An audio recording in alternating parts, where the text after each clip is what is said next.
This podcast is free, and it's accessible to everyone thanks to support from listeners like you. If you value this show, please consider supporting its production by donating to our home, KUOW. It only takes a minute to give, and you'll be helping to support the production of this podcast.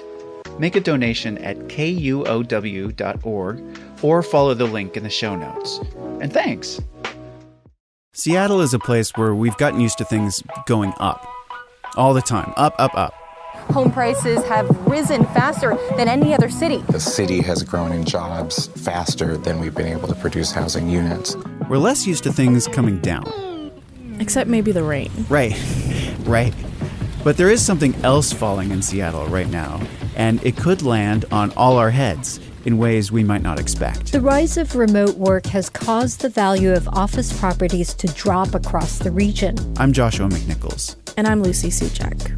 This is Booming, an economy podcast from a city that almost never stops growing.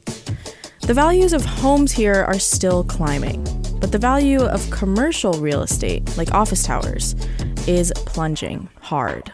And that makes a difference, not just to building owners, but to you and me. Even kids like these. It could even lead to a rebellion at the ballot box. I'm as mad as hell, and I'm not going to take this anymore! We'll look at why. That's coming up.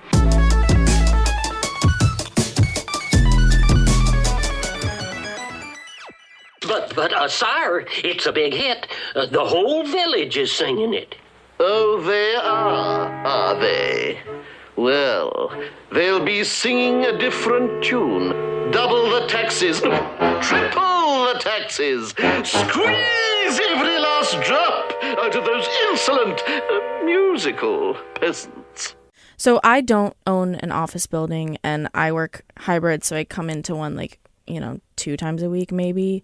Why should I care what happens to these big office towers? Well, you may not own an office building, but you do pay taxes. Yes, I do. And these two things are more connected than you might think. I'll get to that, but first, I want to tell you a quick story. Okay, so back in the 1990s, for a while I was a bicycle courier, darting in and out of traffic, delivering important legal documents. And I still remember when I'd have to go up into one of those big office towers. Mm-hmm. And you take an elevator up to the top, and the elevator would just be full of people in suits. And at the top, the most prestigious law firms would have their spots, and they had this amazing view of the city. And I used to go in all of these buildings, right? And they were sort of like the pinnacle of wealth and power in downtown Seattle. They were like the heart of our economic engine. Yeah, I'm thinking Succession. Yeah, exactly. Yes, exactly. It is so different now. Like, now I'm not a courier, but I'm a reporter, and sometimes I go up and down these elevators, and they're fairly empty. There's just not as many people in suits. And you can take an elevator, and you might just be alone in there. Mm. In some ways, that's an expression of how far the value of buildings have fallen. In downtown Seattle, they're worth 40% less on average than they were before the pandemic. They're 30% down on the east side of Lake Washington, so it's not just downtown Seattle.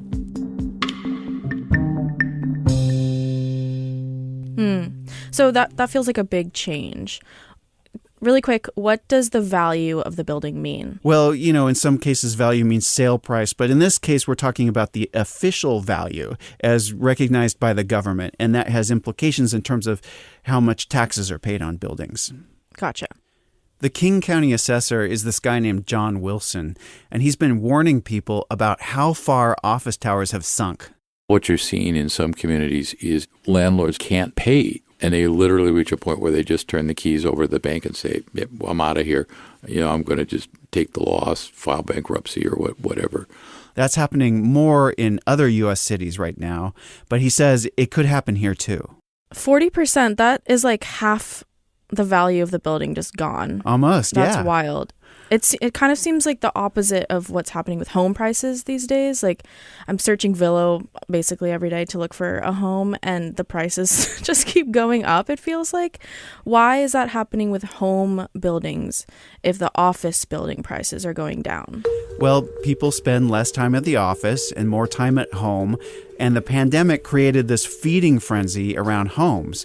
People wanted bigger homes to make more room for working. What was happening is there were dinner table discussions all over the Northwest, all over the globe probably, of couples sitting down and going, we're both working from home, and I love you, but we need more space. I had this experience too with my wife while we were for a time working at the kitchen table together, both making phone calls at the same time. I had this experience with my roommate and her boyfriend who decided to move in with us at the beginning of the pandemic. Right. So during the pandemic, demand for homes was high. And then, there was a little price dip in 2023, but they're on their way up again. That is the long-term trend. And, that's driven by the fact that the supply of homes has not kept up. So prices keep going up. They're going up some in Seattle, and they're going up a lot on the east side, according to the County Assessor. So it's kind of like a simple supply and demand equation. When the demand is going up and supply is not going up, that is bad. Yeah, exactly. So this change in the purpose of your home feels like a large shift to me that we should name. For people who are lucky enough to be able to work from home, that home is now serving both your home and your office needs. And that makes it a more valuable space. And I bet for a lot of those people, those office buildings are feeling pretty useless. Yeah, it's not as if the value of offices has just dropped. It's just that we moved part of those offices into our homes, and that has increased the value of our homes. Mm-hmm. And that has economic implications for how we fund our cities and our counties. Is this where the taxes come in? Yes. And there's something happening here that's bigger than anything we've seen before. So buckle in for a tiny economics lesson. Oh, God. Well, it'll be quick. I'll just get to the bottom line. Building values help determine how much property tax their owners owe the city. And property tax money makes up a big chunk of local government budgets in Washington state. And that money pays for things like police, ambulances, and schools.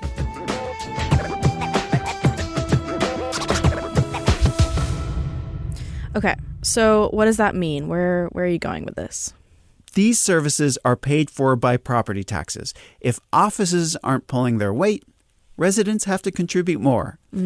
Traditionally, offices have carried more of the weight than they do today because their values were higher. It's like a teeter-totter. Offices give less, homes give more. In other words, residential taxes go up. But here's the thing. The total amount that they're both supposed to contribute stays the same. It's kind of like going out to dinner as a group. And you've got $100 tab at the end of it. If it's four of you at the table, it's $25 a piece. And one person in your group forgets their wallet. But you've still got the $100 bill. So the rest of you have to cover their share. Now suddenly it's $33 a piece, not $25. This is where Venmo would come in for me, but I assume buildings don't have Venmo. So the office buildings in this situation are like the dinner guests who left their wallet at home or forgot their Venmo password, and that's leaving the rest of us to pick up the tab. The people paying the tab include homeowners who pay property taxes personally and renters who pay some of those property taxes in the form of rent increases. Okay, so it sounds like we're all going to be feeling this. Yes. But is there some bigger economic implication in all of this? Yes, and this gets to the heart of things. The experts I talked to say it could lead somewhere serious. It's not the way the system should work, and it's frankly not sustainable. And what you worry about is, are we on the brink of a tax revolt? A tax revolt? What does that mean exactly? Is that where people refuse to pay their taxes? Well, that's one kind of tax revolt. The other kind is where, whenever there's a ballot measure that voters can decide on that would raise people's taxes, they might vote it down, or they might choose to restrict the amount of taxes that governments can collect. Gotcha. Give me some context for this. Have we seen this before, or is there some time in history that we could point to show us what we might expect? I love history too. So I asked Isabel Cohen. She's an economist with the University of Washington. And she says this moment right now is unprecedented. I think the post-pandemic, post-COVID-19, increase in remote work is presenting us with something fundamentally different than we've seen. This kind of thing with property values moving in different directions has happened on a tiny scale, but nothing on the scale of what's happening right now. But there's still a couple examples in history that provide some clues about what could happen next. The first period to look at is the 1930s. So during the Great Depression, while it was a very different dynamic that led to it, the decrease in economic activity actually also meant that property taxes as a share of total taxes went way up. Kind of similar to what we're sort of expecting now. This led to one of the highest periods of tax noncompliance in the history of the United States that we're aware of. And not just sort of people not paying their taxes, which I think is not something I necessarily expect to see on a large scale today. It also led to people organizing for changes to the way the government raises revenue. For example, farmers during the Depression couldn't pay their bills in Washington state. And they succeeded in getting a law passed that limited property taxes. Another period in history worth looking at was the 1970s. There was high inflation, and during that time, state governments turned to higher property taxes. And people rebelled again. Then there was the anti-tax movement in Washington state in the 2000s, led by Tim Eyman. Eyman has gotten 17 initiatives on Washington state ballots, most of them having something to do with limiting taxes. They called him the Initiative King. It's the ideas that matter, but those ideas aren't going to get on the ballot unless you have some kind of masochist like I am that's willing to throw myself into the mosh pit of politics and be willing to take all the hits. That movement emerged out of a period when .com money was pushing property values higher. And then we had a housing bubble. These things drove property taxes up too, higher and higher. And a lot of the laws that we have today that limit how much government can raise property taxes came out of movements like these. Yeah, revolting against taxes kind of feels like it's in our DNA.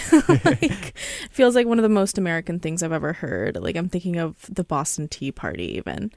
So does the UW professor that you talked to also think we could be on the brink of the next big tax revolt? Yeah, she thinks it's a possibility, or at least that some of these government limiting laws could come out of this. But we'll know more this fall when there are 3 statewide anti-tax measures on the ballot that voters will have to decide on. They're not property tax related, but if there is a tax revolt brewing, that's where we'd see the first signs of it. Okay, so we've covered a lot up until this point. Just to summarize here. Okay. Office buildings are becoming less valuable. That means office building owners aren't paying as many taxes on them, and that shifts the burden of picking up the property tax tab to homeowners. So homeowner property taxes are going up, which I'm sure a lot of people are not happy about. And we've got a little bit of a warning from the County Assessor that we might be seeing a tax revolt if those property taxes get too high. We've seen this happen before. It's definitely not out of the question. So, if people revolt, what would happen? A tax revolt could hurt local governments. And because that's kind of hard to imagine what it would look like in real life, I'm going to offer you a weird analogy. I love your weird analogies. Okay, imagine you have a growing teenager and they're constantly raiding the fridge because they're hungry. And they're getting bigger and bigger by the day. But you can't afford to buy them new shoes every 2 weeks. So you end up with this grumpy teenager, kind of like walking around on shoes that are too tight. Those tight shoes represent the money governments can raise from property taxes. And the shoes are tight because past tax revolts resulted in laws that prevent local governments from raising property taxes as much as they want. Meanwhile, the teenager's growing body represents all the things we expect government to provide for us. We have a growing population, we have a growing list of problems that need addressing, and the government constantly looks like it can't keep up. When governments can't raise enough money through the legislature, they have to go to voters and say, pretty please, can I tax your property more? It's like the teenager secretly goes to grandma and begs her to buy them bigger shoes. Okay, this is starting to feel like an endless cycle. It is. And local governments have become more and more reliant on these voter-approved property taxes, or levies. For example, this fall on the ballot, Seattle voters have to decide on whether to approve a $1.5 billion transportation levy. It's the largest property tax levy ever proposed in Seattle. The question is, what kind of mood will grandma be in this fall? Okay, and so what's the big deal if grandma refuses to shell out money for new shoes, or if the voters vote against these new taxes? I'm not saying if it's good or bad, but it does have bigger implications for everybody who lives in Washington state. Those taxes pay for ongoing services, the things like ambulances, police, and schools. And they also pay for new things. I'll give you a specific example. Recently, in the city of Kirkland, residents told the government there that they wanted to be able to swim year-round. It was one of their top priorities. But their current pool, which is outdoors, only operates in the summer. So the city put together a levy to fund a new year-round indoor aquatic center, and voters rejected it by a landslide. I visited the Peter Kirk pool. That's the old pool. And I talked to Angie Novak. She brings her grandkids there. So my grandkids are 5 and 7. So as you can see, he just dived in. His little sister's throwing those rings in the water, and they take turns with each other. And they love it because they also get to play with their classmates that they just took lessons with. She owns a home, and she has tax fatigue. Well, property taxes are very high here. Let's be honest, they're very high. But yeah, could we have used another pool year-round here for the community? Absolutely. But could they have done something to not tax us so much? So she's kind of in this difficult position. I mean, she wants a pool, but it's painful for her to pay for it. Yeah. I feel like this is really complicated. You've described a situation where homeowners and renters have to pay more, whether it's from the regular property taxes or from these voter-approved levies. So I guess my question is, when will this end? I'm going to go all the way back to the vacant office buildings that seem to have caused this whole vicious cycle. Will this end when people decide to come back to the office for good? Is that a solution? Well, that will help relieve some of the pressure on residents. Yeah. But there's a caveat. I mean, we still have a larger systemic problem that remains, and that is that government can't raise as much money as it needs to cover the services it provides. So it's going to have to cut services or find new money. That feels really big to me. I'm kind of in this doom spiral. Oh, no. With inflation. Sorry. Give me a little bit of hope. Do you have any sort of, twinkle in the atmosphere? Maybe even going back to these office buildings. Is there something there that we can look at or turn to help us out of this tax mess? Yeah, I mean, if the value of office buildings goes up, that'll help. Yeah. And there's some signs that could start to happen. For example, some of the excess office space is being rented by AI startups. They're small, they're not enough to sop up all the extra office space out there, but, those could be like the seeds of the next economic boom where they'd actually need a lot of office space as they grow. Some people who own offices are turning them into laboratory space to fit the growing health sciences industry. Or, they could become homes for people to live in. So that's 3 ways in which office building values could come back, and that could help you as a taxpayer. Thank you. Thank you so much. I feel better. Good. Okay, so we've got taxes on the mind. Coming up is an end game that I'm pretty excited about, and it's all about taxes. All right.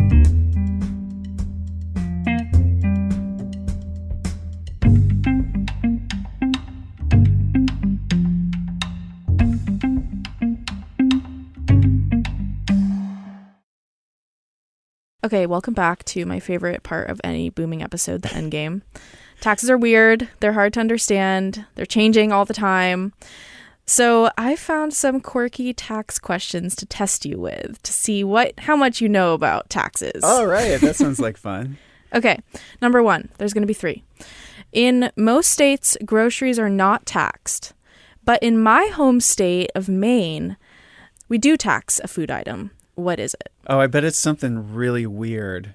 Okay, I'm slightly offended, but that's fine. Well, no, because sometimes these old tax laws have to do with some idiosyncratic dispute that occurred at some point in history, you know? Yeah. Like classifying something one way that should actually be classified another way, like tomatoes, because they're, maybe they're called cargo because of some weird dispute. I don't know. You're getting warm. You're getting warm. Am I? Okay. Well, so can you give me a hint of like when this tax is from? I don't know when it's from, but like when you think of Maine, there are a few things that probably come to mind. Tourism. Okay. Think like nature, the things in nature. Whales? Whale oil? You think whales are taxed? I don't know. Okay. Do you want the answer? Herring? Close. Very close. Wild blueberries. Oh! Yeah. The current law imposes a tax at the rate of 1.5 cents per pound on wild blueberries. Wow. And it's paid by blueberry processors, shippers, and sellers, and then is likely passed on to consumers. Were they trying to like slow down a hot blueberry market? No, from what I know, it's money that goes to programs and activities that support wild blueberry production. Okay. Like research and marketing, and then just supporting the wild blueberry industry in general. Okay, that sounds productive. Yeah. Okay. Number 2. Half of states, 26 to be exact, tax this necessary childhood item. The other half do not. What is it? Formula? No. Close. Diapers? Yes, diapers. Diapers are taxed in Washington state. Wow, that seems... Why would you tax diapers? I don't know. It seems so unfair. Yeah, it's disappointing to me. I don't know why they're taxed here. But one thing that I'm happy about is that tampons, which is another necessary item that some people say should not be taxed, are not. Oh my goodness, how inconsistent we are. Yes, very random. Okay, number 3, this is the last one, and it's not weird, but I do think it's important information for people to know. Where does most of our property tax money go to here in Washington? Where does most of... Well, I know it mostly goes to like the general fund, and a lot of it goes to the... You know what? I saw this in a chart. Yeah, I really think you know it. Dig deep in your mind. Education? Yes, schools. Okay. Yes, 56% of our property tax money goes to schools. Yeah, that makes sense. 16% goes to counties, about 13% goes to cities and towns, and then we've got 5.5% going to fire and 1.5% going to ports. So yeah, that's interesting. And I know, some of the people who are the most who are aware of property taxes the most are senior citizens because, in many cases they paid off their mortgages. And so their property taxes aren't like built into this monthly payment. They just have to write a check to the county treasurer twice a year. And it's a big whopping check. And so they may be like very aware that the taxes that they're paying for education are not benefiting them personally at this point. Totally. Yeah, I could see that. But it's nice to kind of take a look at where your tax money goes and get a better understanding. Yeah. Well, Joshua, thank you so much for this episode. I feel like I'm better informed. And if I do find a house one of these days on Zillow and decide to buy it, I will know exactly where my property tax money is going. Yeah, so. Good luck on that search. It's definitely thanks. a hard It's been one. a downhill battle, so I'll keep you updated. That's it for Booming. We've got a big announcement for you. We're taking a little summer vacation in August as we gear up for more episodes coming out in the fall. We've got lots of new ideas brewing, but we'd love to hear from you about what you want to hear on the podcast. Do you have any burning questions about the economy? Any ideas for future episodes? Really dig deep and think of some ideas and share them with us. We'd love to hear them. Email us at booming@kuow.org. And you'll find new Booming episodes back in your podcast feed in September. If you donate to KUOW, a special thanks to you. You make this show possible. And if you want to help out, we'd really appreciate it. Go to kuow.org/donate/booming. Thank you. Our producer is Whitney Henry Lester. Our editor is Carol Smith. I'm Lucy Suchak. And I'm Joshua McNichols. And we'll see you in a few weeks.